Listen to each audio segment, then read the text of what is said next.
z ukrycia, paragon czy kwit. Jeden twój błąd i kasują ci byt. Śmieci, nakrętki, rachunki i prąd. Kopalnia winna, choć światło masz stąd. Unijne wzory w narodowym druku, nasze jedynie w medialnym huku. Polskie skreślone, bo obce ma rację. Sukces zamienią w twą likwidację. Mów ciszej, nie pytaj, nie wychyl się z tłumu, bo system nie lubi za dużo rozumu.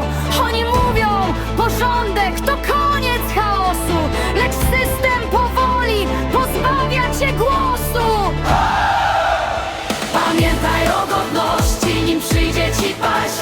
Nim mówią, że wolność to ciężar i grzech, to ona pozwala nam z kolan się podnieść, gdy świat się zapada i traci swój dech. Popisz się, kłóci, scena ta sama. My pośrodku, narzucona nam zmiana. Gdy masz inne zdanie, jesteś jak wróg. Ruska onuca i zamknął ci próg. Kazali wstydzić się własnej już flagi. Dziś badają czystość twojej odwagi.